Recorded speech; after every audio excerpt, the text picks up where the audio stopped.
Line শাকারতুম লাযীদান্নাকুম ওয়া line কাফারতুম ইন্না আযাবী লাশাদীদ। বান্দা, তুমি যদি নিয়ামত পাইয়া নিয়ামতের শুকরিয়া আদায় করো, এই নিয়ামত পাইয়া যদি আমি আল্লাহকে না ভুইলা যাও, আমি আল্লাহকে তুমি স্মরণ কইরা নিয়ামতের শুকরিয়া আদায় করো, লা আযীদান্নাকুম, অবশ্যই অবশ্যই আমি তোমার এই নিয়ামত গুলাকে বাড়াই দিব। নিয়ামত পাইয়া যদি নিয়ামতের শুকরিয়া আদায় করা হয়, আল্লাহ পাকের ওয়াদা হইল নিয়ামত গুলাকে আরো বাড়াই দিবেন। আর যদি নিয়ামত পাইয়া নিয়ামতের না শুকরিয়া আদায় করা হয়, নিয়ামত পাইলা ঠিক কিন্তু আল্লাহকে ভুলে গেলা। আল্লাহ বলেন, তুমি দুনিয়ার অল্প কয়েকদিন হয়তো এই নিয়ামত গুলার মধ্যে মত্ত থাকবা, নিয়ামত গুলার মধ্যে ভোগ করবা, নিয়ামত গুলাকে যেমন মন চায় তেমন ব্যবহার করবা, তবে মনে রাখো ইন্না আযাবী লাশাদীদ, আমার শাস্তি বড় কঠিন। আমরা তো মনে করি আল্লাহ যে আমাদেরকে নিয়ামত দান করছেন, এগুলা পাইয়া আমি তো একেবারে দুনিয়ার সবচেয়ে ভালো অবস্থায় আছি, এই নিয়ামতের হিসাব নেওয়া হবে না, নিয়ামতের কোনো খোঁজখবর নেওয়া হবে না। অথচ আল্লাহ পাক কোরআনের মধ্যে কি বলেন? সুম্মা লাতুসআলুন্না ইয়াওমাইযিন আনিন নাঈম। তুমি যে নিয়ামত ভোগ করতেছ, এই নিয়ামতের একদিন হিসাব নেওয়া হবে।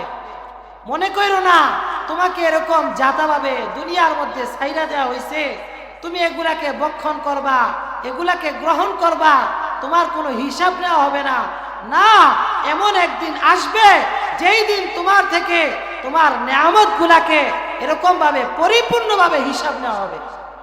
হযরত আব্দুল্লাহ ইবনে আব্বাস রাদিয়াল্লাহু তাআলা আনহু থেকে রওয়ায়াত পাওয়া যায়, নবী আলাইহিস সালাম বলেন, আমাদেরকে আল্লাহ তাআলা চক্ষু দিবেন, আমাদেরকে আল্লাহ তাআলা হাত দিবেন, আমাদেরকে আল্লাহ তাআলা জবান দিবেন, ভালো মন্দ চাখার জন্য জিহ্বার মধ্যে আল্লাহ স্বাদ দিবেন। এই সমস্ত বস্তুকে একদিন না একদিন হিসাব নেওয়া হবে। কোরআনে পাকের মধ্যে আল্লাহ সূরা বনী ইসরাঈলের মধ্যে বলতেছেন, ইন্নাস সামআ ওয়াল বাসারা ওয়াল ফুআদা কুল্লু উলাইকা কানু আনহু মাসউলা। তুমি মনে কইরো না তোমার যে চোখ দিছি, এই চোখটাকে তুমি যেখানে মন চায় সেখানে ব্যবহার করবা। মনে কইরো না তোমার যে আমি কান দিছি, এই কানটা পাইয়া শ্রবণ শক্তি দিছি, এই শ্রবণ শক্তিকে তুমি যেখানে মন চায় সেখানে ব্যবহার করতেছ, কোনো তোমার হিসাব নেওয়া হবে না। তোমাকে আমি একটা অন্তর দিছি, এই অন্তরের মধ্যে ভালো খারাপ সব মিলে তুমি গ্রহণ করতেছ। মনে কইরো না যে তোমার এই অন্তরের মধ্যে কল্পনা জল্পনার হিসাব নেওয়া হবে না। আল্লাহ বলেন, না না, ইন্নাস সামআ ওয়াল বাসার ওয়াল ফুআদা কুল্লু উলাইকা কানা আনহু মাসউলা। এই সমস্ত প্রত্যেক বস্তু সম্পর্কে জিজ্ঞাসা করা হবে, প্রত্যেক সম্পর্কে প্রত্যেক বস্তুকে জিজ্ঞাসা করা হবে, এই নিয়ামত পাইয়া তুমি কোন কাজে ব্যয় করছো? আল্লাহর হককে যাই না হক মোতাবেক চলছো, নাকি তোমার নিজের মন খুশি জিন্দেগি চলছো, শয়তানের পথে চলছো? এই সমস্ত বস্তু সম্পর্কে তোমাকে জিজ্ঞাসা করা হবে। হযরত ওমর ফারুক রাদিয়াল্লাহু তাআলা আনহু থেকে পাওয়া যায় যে এক ব্যক্তি অন্ধ, সে এরকম ভাবে যাইতেছে। ওমর রাদিয়াল্লাহু তাআলা আনহু জিজ্ঞাসা করলেন, তোমরা বলো তো, তার তো এরকম ভাবে চক্ষু নাই, সে কিছু দেখে না, তার থেকে কি আল্লাহ তাআলা কোনো হিসাব নিবেন কিনা? তার সঙ্গী যারা ছিলেন তারা জিজ্ঞাসা করতেছে, সে তো অন্ধ একজন মানুষ, তার থেকে আল্লাহ তাআলা আবার কি হিসাব নিবেন? ওমর রাদিয়াল্লাহু তাআলা আনহু বলেন, এই যে অন্ধ ব্যক্তি, সে কি সুষ্ঠুভাবে প্রস্রাব পায়খানা করতেছে না? সে কি হাঁটতেছে না, চলাফেরা করতেছে না? সে কি কান দিয়া শ্রবণ করতেছে না? এই সম্পর্কে তাকে জিজ্ঞাসা করা হবে। নবী করিম সাল্লাল্লাহু আলাইহি ওয়াসাল্লাম একবার গরমের দিনে, প্রচন্ড গরম, এমন সময় বাহিরে বের হইছেন। এমন সময় দেখতেছেন হযরত আবু বকর সিদ্দিক রাদিয়াল্লাহু তাআলা আনহু বাইরে, ওমর ফারুক বাহিরে গরমের মধ্যে তারা দুইজন বাহিরে জিজ্ঞাসা করতেছেন যে এখানে কেন তোমরা, ভর দুপুরে রুদ্রের মধ্যে তোমরা বাহিরে কেন? ওমর ফারুক এবং আবু বকর রাদিয়াল্লাহু তাআলা আনহু বলতেছেন, ইয়া রাসূলুল্লাহ, আমাদেরকে ঘর থেকে বের করছেন ক্ষুধার তাড়নায়, আমরা ঘরের মধ্যে আর থাকতে পারতেছি না, ঘরের মধ্যে খাবারের মতো কিছু নাই যে এগুলাকে ভক্ষণ করব। তখন নবী আলাইহিস সালাম তার দুই সাথীদেরকে নিয়ে আবু আইয়ুব আনসারী রাদিয়াল্লাহু তাআলা আনহুর বাড়িতে গেলেন। বাড়িতে যেয়ে দেখতেছেন তার আবু আইয়ুব আনসারী রাদিয়াল্লাহু তাআলা আনহু ঘরের মধ্যে নাই। স্ত্রী নবী আলাইহিস সালামকে পাইয়া খুশি হয়ে গেছেন, তাকে সালাম দিলেন। এর মধ্যে হযরত আবু আইয়ুব আনসারী রাদিয়াল্লাহু তাআলা আনহু আসলেন, বুঝতে পারলেন যে নবী আলাইহিস সালাম হয়তো ক্ষুধার্ত, এই কারণে বাড়িতে আসছেন। আবু আইয়ুব আনসারী রাদিয়াল্লাহু তাআলা আনহু বাগান থেকে আধা পাকা খেজুর নিয়ে আসলেন, সাথে সাথে একটা ছাগলকে জবাই কইরা কিছু গোশত চুলার মধ্যে চড়াই দিলেন। গোশত যখন পাক হইল, একটা রুটির মধ্যে সামান্য গোশত দিয়া ফাতেমার কাছে পাঠাই দিছেন, বলতেছেন যাও তাকে দিয়া আসো, না জানি কতদিন যাবৎ ফাতেমা ক্ষুধার্ত। আবু আইয়ুব আনসারী রাদিয়াল্লাহু তাআলা আনহু তার মেহমানদারি নবী করিম সাল্লাল্লাহু আলাইহি ওয়াসাল্লাম এবং আবু বকর ওমর রাদিয়াল্লাহু তাআলা আনহু গ্রহণ করলেন। এমন সময় তার চোখ দিয়া অশ্রু পড়তেছে। সাহাবায়ে কেরাম জিজ্ঞাসা করলেন, ইয়া রাসূলুল্লাহ, আপনি কাঁদতেছেন কেন? রাসূলুল্লাহ সাল্লাল্লাহু আলাইহি ওয়াসাল্লাম বলেন, আমরা যে খাবারগুলা গ্রহণ করলাম এগুলার ব্যাপারেও আমাদেরকে জিজ্ঞাসা করা হবে। সাহাবায়ে কেরাম আশ্চর্য হইয়া জিজ্ঞাসা করতেছেন, ইয়া রাসূলুল্লাহ, খাবারের জন্য তো কিছুই পাই না, এমন অল্প খাবার জুড়ছে, এটা সম্পর্কে আবার জিজ্ঞাসা করা হবে? নবী করিম সাল্লাল্লাহু আলাইহি ওয়াসাল্লাম বলতেছেন, হা হা, প্রত্যেকটা কৃতকর্মের সম্পর্কে, খাবার সম্পর্কে জিজ্ঞাসা করা হবে।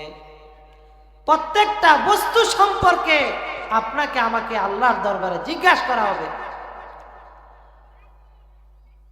হযরত আব্দুল্লাহ ইবনে মাসউদ রাদিয়াল্লাহু তাআলা আনহু থেকে একটা হাদিস পাওয়া যায়। আব্দুল্লাহ ইবনে মাসউদ রাদিয়াল্লাহু তাআলা আনহু বলেন, কাল কিয়ামতের ময়দানে আল্লাহ তাআলা মিজানের পাল্লা দাঁড় করাইবেন, ওইখানের মধ্যে আল্লাহ তাআলা তিনটা পাল্লা দাঁড় করাইবেন।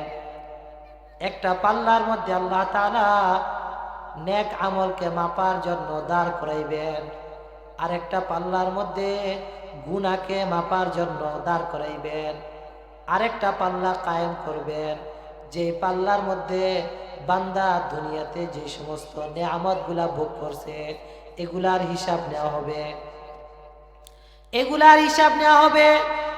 নবী করিম সাল্লাল্লাহু আলাইহি ওয়াসাল্লাম বলেন, মানুষ যত নেক আমল করছে এই নেক আমলগুলাকে তার জীবনের যত গুনাহ খাতা আছে এই গুনার দ্বারা পরিবর্তন করে দেওয়া হবে। যত নেক আমল করি আমরা, এই নেক আমলগুলাকে গুনার মোকাবেলা করা হবে, গুনার দ্বারা নেক আমল ক্ষমা করে দেওয়া হবে। কিন্তু একমাত্র বাকি রয়ে যাবে তার নেয়ামত সম্পর্কে। বান্দা দুনিয়ার মধ্যে থাইকা যে নেয়ামতগুলা ভোগ করছো এই নেয়ামতের হিসাব দাও। তোমাকে যে আমি শীতের দিনে গরম পানি খাবার খাওয়াইছি, আর ঠান্ডার দিনে আর গরমের দিনে আমি তোমাকে ঠান্ডা পানি ভক্ষণ করাইছি, এই ঠান্ডা পানির হিসাব দাও। প্রত্যেকটা নেয়ামত সম্পর্কে আল্লাহ তাআলা জিজ্ঞাসা করবে। দুনিয়ার মধ্যে যত নেয়ামত ভক্ষণ করতেছি এমন কোন নেয়ামত নাই যার সম্পর্কে আল্লাহ তাআলা জিজ্ঞাসা করবেন না। হাদিসে পাকের মধ্যে নবী আলাইহিস সালাম বলেন, লা তাজালু কদমা ইবনে আদম, নবী আলাইহিস সালাম বলেন, 5টি প্রশ্নের উত্তর দেওয়া ব্যতীত কাল কিয়ামতের ময়দানে কোনো বনি আদমের একটা পাও ও নাড়াচড়া করতে পারবে না। 5টা প্রশ্ন করা হবে। 5টা প্রশ্নের উত্তর দিয়া তুমি যাও। 5টা নেয়ামত আমি তোমাকে দিছিলাম, আমি তোমাকে যেই 5টা নেয়ামত দিছি এই নেয়ামতগুলা কোথায় তুমি খরচ করছো? 1 নাম্বার, আন হায়াতিন ফিমা আফনাইতা, আমি যে তোমাকে একটা জীবন দিছি, এই জীবনটাকে তুমি কোথায় কাজে লাগাইছো, এই জীবনটাকে কোথায় শেষ করছো, এই জীবনের হিসাব দিয়া যাও। 2 নাম্বার আল্লাহ তাআলা প্রশ্ন করবেন আন মালিন ফিমা আনফাকতা, 2 নাম্বার প্রশ্ন করবেন আমি যে তোমাকে অর্থ সম্পদ দিছি, লক্ষ লক্ষ টাকার মালিক বানাইছি, এই টাকাগুলা তুমি কিভাবে অর্জন করছো, আর টাকাগুলা পাওয়ার পরে কোন জায়গায় খরচ করছো, এই হিসাব দিয়া যাও। টাকা তো আমি কামাইতেছি, মনে করতেছি যে এটা তো আমার শক্তির বলে, যেমন কারুন বলছিল যে আমি যে অর্থ সম্পদ কামাইতেছি এটা তো আমার শক্তির বলে আসছে, শক্তির বিনিময়ে আসছে, এগুলার কোনো হিসাব নেওয়া হবে না। এটা মনে করেন না, আপনি কিভাবে টাকাগুলা অর্জন করতেছেন, কোন পথে এই টাকাগুলা ব্যয় করতেছেন, এটার হিসাব দেওয়া ছাড়া এক পাও আল্লাহর কাল কিয়ামতের ময়দানে নাড়াচড়া করা যাবে না। 3 নাম্বার আল্লাহ তাআলা জিজ্ঞাসা করবেন ওয়ান শাবিন ফিমা ইবতালাইতা, আমি যে তোমাকে একটা যৌবন কাল দিলাম, যৌবন দিলাম, এই যৌবনের সময়টা কোথায় ব্যয় করছো, যৌবন অবস্থায় কি তুমি আল্লাহর কাজের মধ্যে যৌবনটাকে ব্যয় করছো, নাকি গুনার কাজ করতে করতে যৌবনটা শেষ করে দিলা। এই যৌবন সম্পর্কে প্রশ্ন করা হবে। আরেকটা প্রশ্ন করা হবে আমি যে তোমাকে ইলম দান করছি, এই জানা অনুযায়ী কতটুক আমল করছো। এই যে আপনাদের মাহফিলের মধ্যে আলোচনা হয়, জানানো হয় হায়াতের জিন্দেগির মাকসাদ সম্পর্কে, বিভিন্ন বিষয় সম্পর্কে আমরা জানতেছি, এই জানার পরে আমরা কতটুক আমল করতেছি এটা সম্পর্ক আল্লাহর দরবারে জিজ্ঞাসা করা হয়।